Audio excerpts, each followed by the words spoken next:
Olá, está no ar mais um episódio do Se Liga na UFG. Hoje vamos falar sobre iluminação, especialmente em espetáculos artísticos. Você vai conhecer o Museu da Luz da UFG, ouvir o que o músico tem a dizer sobre a importância da iluminação em um espetáculo de música e muito mais. Fique ligado, o programa de hoje está apenas começando. Qual é a importância da iluminação em um espetáculo de música? Quem responde essa pergunta pra gente é Jarbas Cavendish, músico, professor da UFG e um dos principais nomes da Banda Pequi.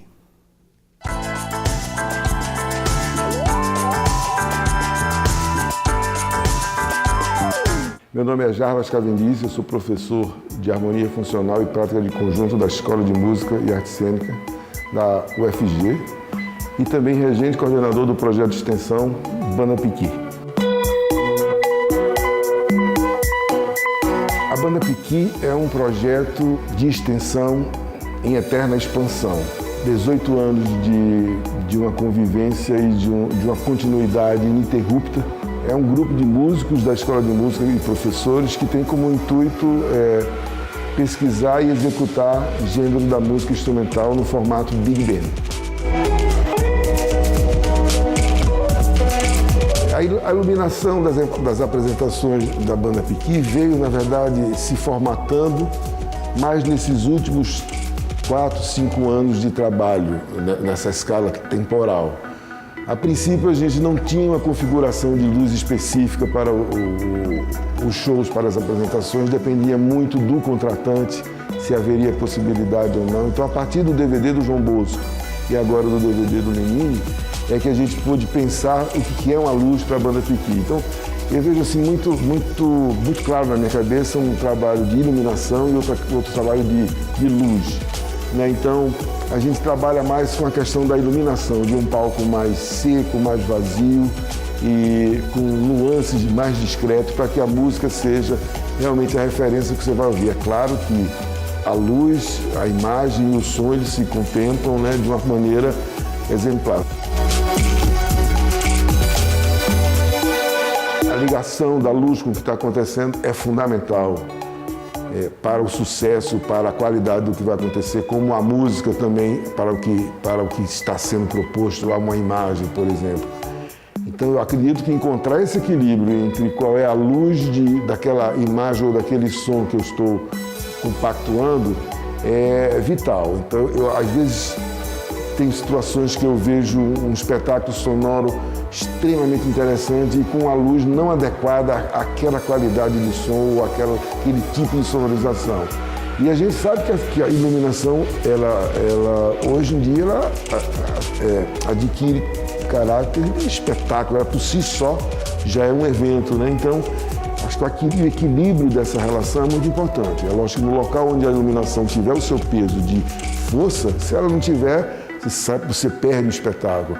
E no momento que a iluminação é um coadjuvante que vai somar ao que está acontecendo, e ela sim tem que ter esse tipo de concepção, do meu ponto de vista.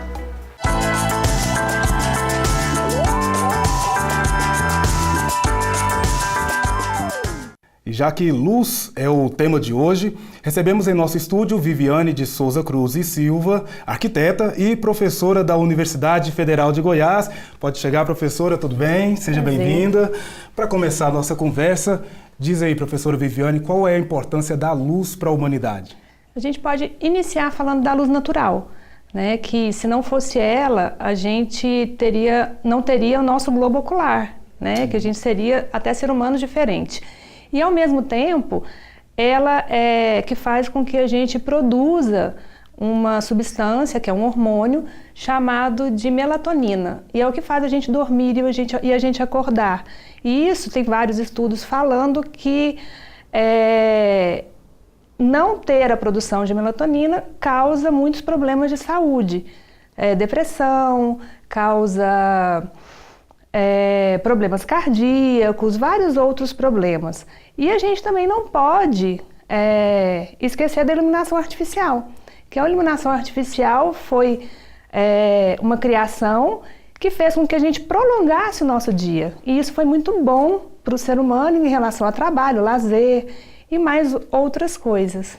Certo. Aproveitando parte dessa sua resposta, professora, qual é a importância da luz artificial, né? Ou melhor, o que o excesso de luz ele pode provocar ou a falta de luz pode provocar e quais são os cuidados que eu tenho que ter com essa iluminação artificial na minha casa ou no meu ambiente de trabalho?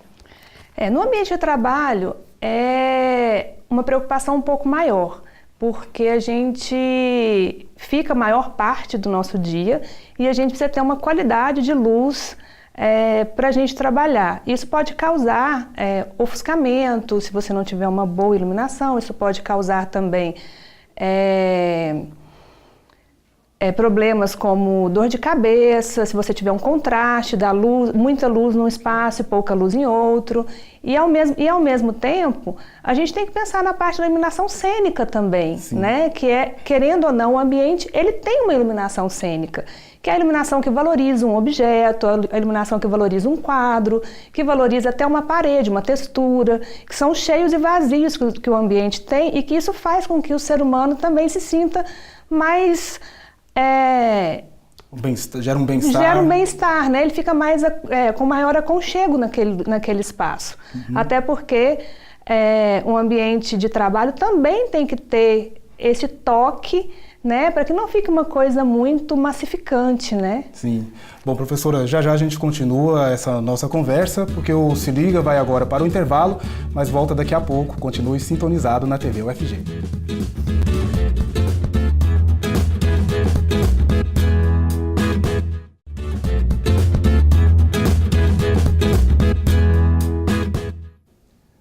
Se Liga na UFG está de volta e o tema de hoje é iluminação.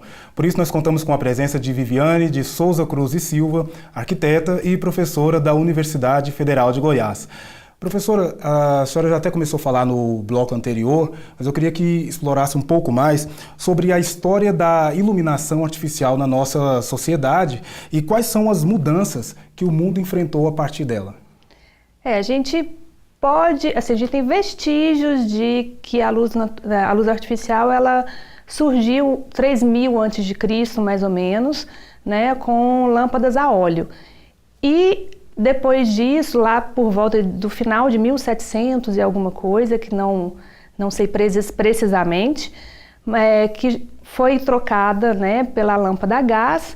Só que se a gente for falar de tudo, é um tempo muito grande. Então já vou vir para um passado um pouco atual para a gente, né, que seria falar sobre a lâmpada incandescente, que eu acho que todo mundo já teve um certo contato, apesar de que ela já caiu em desuso, porque ela, querendo ou não, ela tem uma baixa produção. Né, 10% só da energia consumida dela que se transformava em luz. Sim, ela consome muita energia e gera pouca luz, né? E gera muito calor. Sim. Os outros 90% se transformam em calor para dentro do ambiente. E depois dela veio as halógenas, que são lâmpadas que foram criadas a partir dela, que tem o mesmo filamento, mas ao mesmo tempo elas servem para dar os efeitos. Né, efeito para valorizar um objeto, para valorizar uma parede. Então são lâmpadas mais de efeitos, que são as dicróicas, as ARs, as pares. E com o problema da lâmpada consumir muito, não sei se você se lembra, teve aquele período do apagão. Então todo mundo correu atrás das lâmpadas incandescentes, de tirar as lâmpadas incandescentes e colocar a fluorescente nas casas. Isso gerou um certo problema, né? Porque você muda a característica da luz. A luz de uma lâmpada era amarelada. Foi colocada uma lâmpada que tem uma luz muito branca. Então, essas características alteraram um pouco a vida do ser humano, né? Mas assim, ao mesmo tempo, a gente hoje tem as lâmpadas de LED e que as pessoas agora estão fazendo o mesmo processo, né? Eles estão correndo atrás de trocar todas as lâmpadas pelas lâmpadas de LED. E vai acontecer o mesmo problema se a pessoa não souber escolher a lâmpada da forma correta. Certo. Então daqui a pouquinho eu quero que a senhora fale um pouco mais aí sobre esses aspectos positivos ou negativos que a gente tem a respeito das lâmpadas, né, e da iluminação, porque agora nós vamos até a Escola de Música e Artes Cênicas da UFG para conhecer o Museu da Luz, uma iniciativa de um profissional da área de iluminação cênica que se propõe a fomentar um espaço para a preservação da memória e também para atividades de ensino e pesquisa.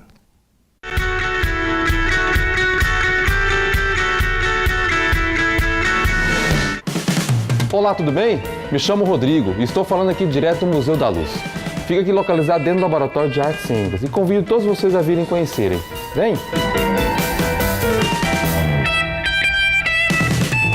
O Museu da Luz é um projeto que eu já tenho antes mesmo de vir aqui para a UFG. Eu já tinha muito material doado, que eu tinha comprado aqui, adquirido através dos meus trabalhos de iluminação. E eu resolvi montar esse espaço, não só para mim, para todos aqui na Universidade Federal de Goiás.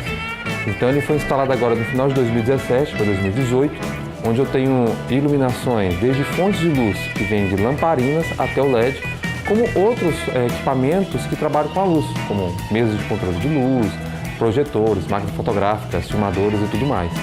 Então é um projeto que está instalado aqui na Escola de Música e Artes Cênicas, dentro do laboratório do La Sena, aberto para toda a comunidade, não só interna, mas externa também da UFG. Aqui na EMAG nós temos o curso de Direção de Arte, Artes Cênicas e de Música. Especialmente onde o museu está, aqui é o bloco de laboratório das artes cênicas, né, o La Sena. Nós aqui nesse bloco efetuamos as atividades de direção de arte e artes cênicas. Esse espaço em si, ele vai contribuir para a formação artística do aluno, que existe iluminação. A matéria de iluminação existe dentro da grade de direção de arte e artes cênicas. Então, nesse contexto, o aluno pode fazer toda uma pesquisa teórica, ele pode fazer uma pesquisa também prática, porque ele está anexado ao Laboratório de Iluminação Cênica, que fica aqui também no Museu da Luz. Aqui dentro nós temos uma mesa de luz digital, temos uma vara automatizada, as varas automatizadas e totalmente um controle de iluminação. Então os alunos podem estudar a parte livre, nós temos uma pequena biblioteca, uma parte audiovisual, nós temos vários vídeos e DVDs falando sobre a história da iluminação, materiais contando a história da luz e depois eles podem ir para a prática, aplicar tudo o que ele teve conhecimento na teoria. Para a UFG é fazer um levantamento histórico, sabe? É muito importante nós mantermos a memória desse contexto. Não só para isso, mas para trazer outras pessoas de fora também conhecer o que é a UFG, o que ela pode oferecer à comunidade.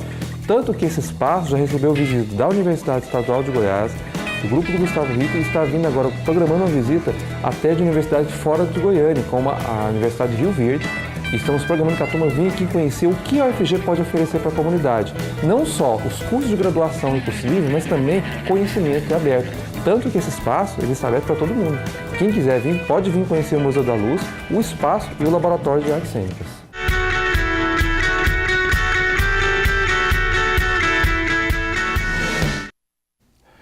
Bom, professora, eu queria que a senhora falasse agora sobre quais são os aspectos positivos. A senhora já até falou um pouco que a iluminação artificial ela prolongou o nosso dia, né? Mas também os aspectos negativos que a gente tem com a iluminação artificial.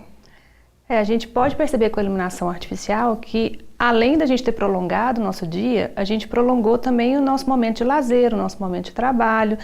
E em questão de segurança também, a gente pode ir para as ruas, coisa que antigamente não existia. Então a gente não precisa fazer o lazer somente dentro de casa, com a família, e a gente pode ter um contato maior com a comunidade, porque a gente trabalha durante o dia e num período prolongado do dia com a luz artificial a gente consegue ter esse contato.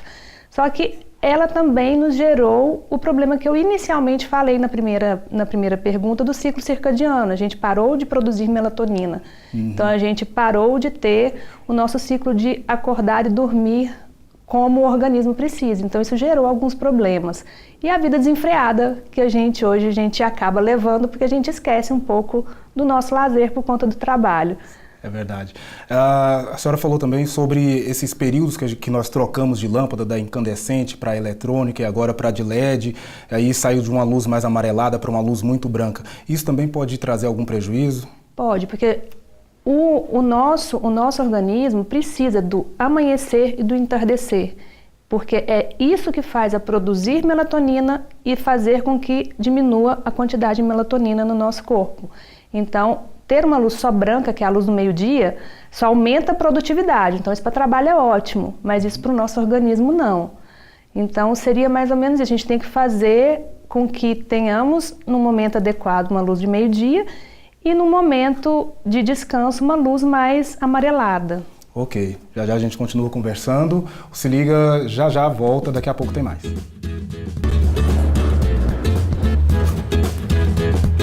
Oi, eu sou Tatiane, sou assistente administrativa na UFG. O Se Liga na UFG vai fazer uma pausa rapidinho. Fica com a gente que a gente já volta.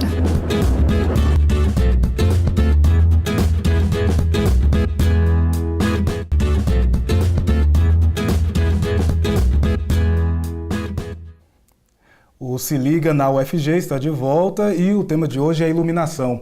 Por isso nós contamos aqui com a presença de Viviane de Souza Cruz e Silva, arquiteta e professora da Universidade Federal de Goiás. Bom, professora, em um mundo cada vez mais sustentável, né, ou a gente busca essa sustentabilidade, dedicando uma atenção especial aí às questões socioambientais, qual é a importância que nós devemos dedicar à iluminação artificial? Eu acho que, em primeiro lugar, é a gente pensar em eficiência energética, né? Então, diminuir o consumo e de forma consciente. Em que sentido? Saber escolher as luminárias, né, adequadas, as lâmpadas adequadas. Ao mesmo tempo, não pensar só na luz. Hoje, as nossas luminárias dos nossos ambientes, elas têm que ter pelo menos um ciclo de vida útil, né? A gente tem que saber até mesmo onde descartar essas lâmpadas e ao mesmo tempo preocupar com será que aquele material que você está usando, ele é sustentável ou não? Então a gente tem que preocupar não só com a iluminação, porque quando a gente fala em luz, a gente preocupa com a energia, a gente preocupa com o calor que aquilo ali produz por conta do ar-condicionado, a gente não preocupa com o material que está ali. A forma como aquilo foi produzido. A forma como que aquilo ali foi produzido, que isso também é importante a gente estar preocupado. Sim, com certeza. E para o futuro, quais são as tendências quando a gente fala em energia e iluminação? A gente, profissional da área de projeto em si, preocupar com o uso racional da iluminação artificial utilizando a luz natural, que a gente esquece às vezes que a gente tem uma luz em abundância gratuita, né, que é o sol, e a gente às vezes não faz um bom projeto pensando em trazer a luz natural para dentro do ambiente e diminuir o uso durante o dia da luz artificial. Pensar em trazer a luz artificial para o período que o sol não está no ambiente, né? Então eu acho que seria um pouco isso. E os edifícios autossustentáveis também, né, que são importantes, e produzir sua própria energia. Certo. Eu queria voltar num assunto que a gente falou no bloco anterior, a respeito da produção do hormônio, para a gente dormir e acordar na hora certa. Eu preciso, nesse caso aí, ter uma preocupação sobre a iluminação que eu tenho no meu quarto, por exemplo, o tipo de luz que eu vou usar ali. É importante que ela seja mais amarelada. A gente fala que ela tem que ter uma temperatura de cor adequada, né? Então a gente tem uma gama de temperatura de cor que seria a mais fria, vamos dizer em sensação, né? Que não seria em temperatura, mas a sensação de uma cor mais fria, ela vai fazer você ficar mais desperto, mais alerta e trabalhar mais. Então não é essa luz que eu quero para o meu quarto. Ao mesmo tempo, eu tenho a luz mais amarelada, né, que vai te dar um aconchego, vai te dar aquele calor, parece aquele calor humano, aquele calor do pôr do sol. Então vai fazer com que o organismo automaticamente descanse. E essa que é a importância de trazer para dentro dos ambientes. É trazer uma preocupação com o ser humano, que a gente faz projeto para ele. Sim, pensar ali em qual ambiente, em qual tipo de luz é o mais adequado para aquele ambiente. Isso. Perfeito. Bom, professora, muito obrigado por essa conversa aqui no Se Liga na UFG. Prazer. Espero tê-la mais vezes aqui conosco. Obrigada. Até a próxima. Obrigado. Bom, olha só, a UFG é feita de pessoas e história de vida. Por isso, hoje você confere mais um quadro Vida no Campus. Nós vamos conhecer a Juliana, uma estudante do curso de Relações Públicas.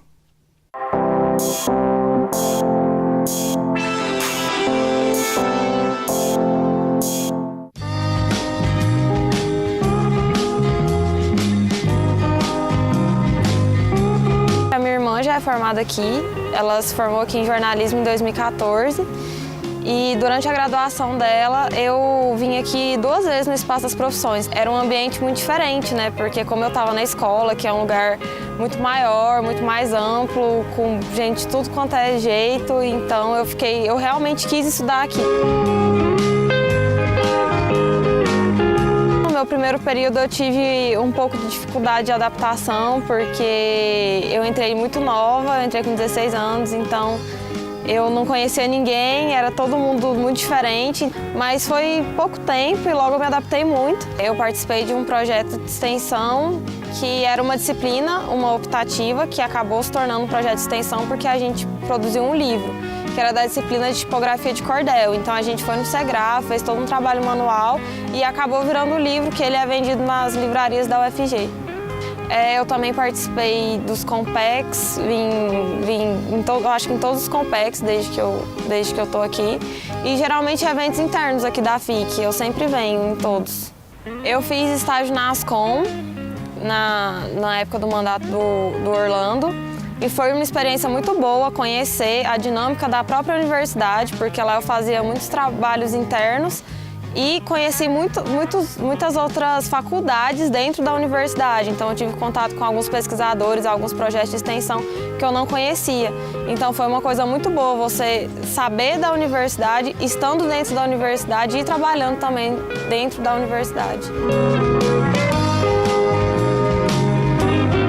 Eu sempre falo que eu entrei na UFG uma pessoa e tô saindo outra, porque aqui eu conheci diversas coisas, eu tive contato com vários outros tipos de cultura, com pessoas diferentes, então eu abri muito mais a minha cabeça. Hoje eu sei conversar de assuntos diferentes que eu não tinha contato antes da UFG e agora eu tenho. Então eu sinto que ela conta muito com a minha formação social e pessoal e não só acadêmica. Eu realmente tenho orgulho de ser UFG.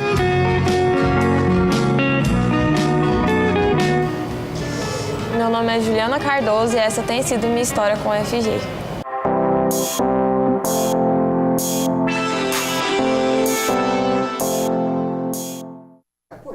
O Se Liga na UFG de hoje vai ficando por aqui, mas você pode continuar ligado na TV UFG. Assista nossa programação pela televisão, pela internet e pelas mídias sociais. Aproveite também para interagir com a gente. Deixe lá seu recado, críticas, sugestões e muito mais. Até a próxima. Tchau.